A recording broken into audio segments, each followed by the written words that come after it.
Génibet, Paris hippique en ligne.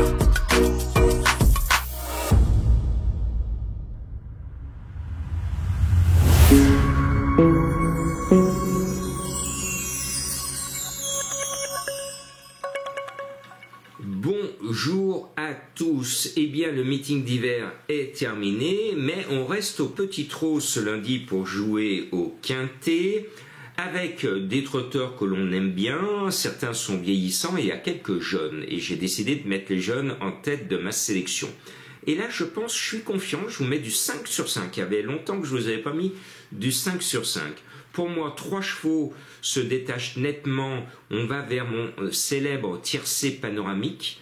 Cela ne mérite qu'1 euro pour toucher dans le désordre 2 euros si la solution est la bonne.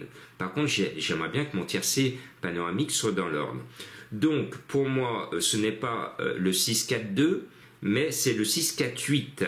Le 6-4-2, c'était la combinaison la plus célèbre à l'époque, dans les années 60, dans les années 70, quand il n'y avait que le tiercé. Eh bien, les statistiques démontraient que les parieurs, par leur habitude de jeu, jouaient à la 6-4-2. Maintenant, on n'entend plus parler de cette méthode à la 6-4-2 parce qu'on vous parle trop du quintet, alors que ce qui est le plus facile à toucher, c'est le tiercé. Donc, je lance un appel à tous ceux qui me disent régulièrement que je perds au quintet. Eh bien, toutes ces personnes, je leur dis, pourquoi vous vous entêtez à jouer le jeu le plus compliqué, alors que le jeu le plus facile reste le tiercé.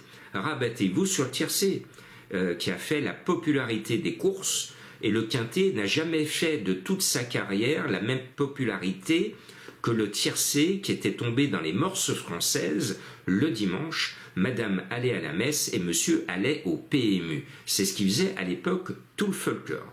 Et c'est pour ça que maintenant les chiffres du PMU tombent, parce qu'on a perdu tout ce côté folklorique, tout ce côté passionnel, et on nous a inventé un quintet pour faire de la concurrence à la loterie nationale, au loto, et on nous brandit des tirelires richement dotés que la plupart d'entre vous, vous n'avez jamais vu, et vous ne verrez jamais la couleur de cette fameuse tirelire que le PMU vous vante, parce que les courses ne sont pas une loterie. On essaye en sorte que ça ne soit pas une loterie.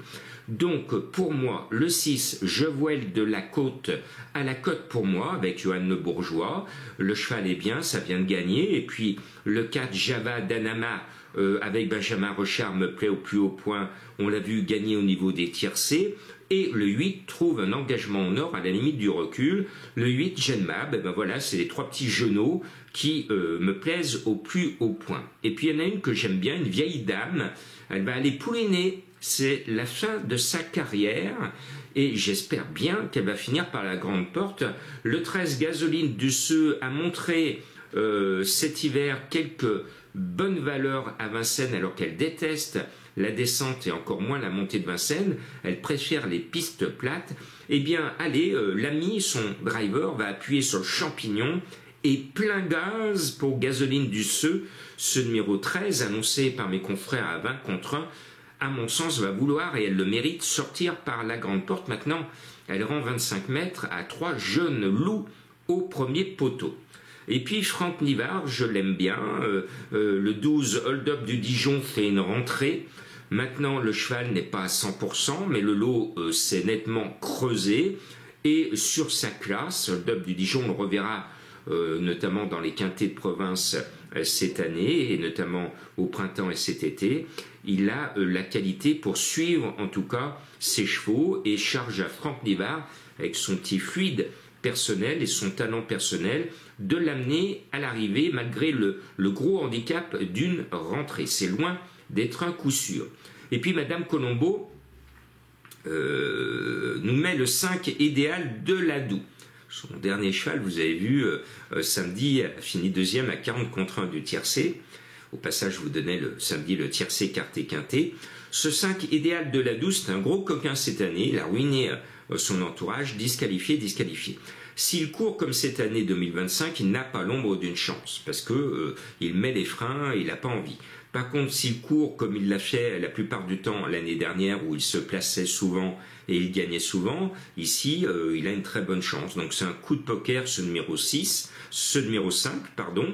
Et puis je termine avec le 3 Hotspot Quick. Je l'ai mis un peu bas parce que j'ai remarqué qu'il adore finir 5e. Donc je tiens le pari avec vous que ce numéro 3 Hotspot Quick ne va pas changer ses bonnes habitudes. Il va finir 5e, c'est pour ça que je l'ai mis un peu bas, dans l'espoir, grâce à lui, de vous donner le quintet dans l'ordre, puisqu'il va finir, oui, 5e. Et puis, pour ceux qui aiment mes chevaux mystères, vous vous souvenez, il y a ici, c'est rare, l'un de mes plus célèbres chevaux mystères, c'est Huître d'or que je vous avais posté, je crois, il y a 1 ou 2 ans, au moment des fêtes de fin d'année, ça s'imposait, Huître d'or, l'huître qui est toujours sur la table de fête. Eh bien, ce 2 Huître d'or me plaît au plus haut point. Et elle me permet aussi de m'engager sur un autre cheval mystère, puisque c'est un petit village où il y a des pêcheurs, mais aussi où il y a des huîtres, et j'ai pu aller savourer des huîtres, et là-bas, c'est extraordinaire, on déguste au peur ces huîtres, et après, qu'est-ce qu'on fait ?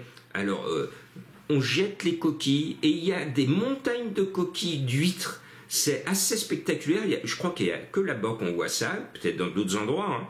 Mais là-bas, on déguste. Il y a plein d'endroits où on déguste. Et paf, on envoie la coquille. C'est un charmant endroit de Bretagne. Et à cet endroit, les Bretons ont, le dit la chanson, des chapeaux ronds. Et l'autre cheval mystère, eh bien, ce sont 4 jeunes dans le vent.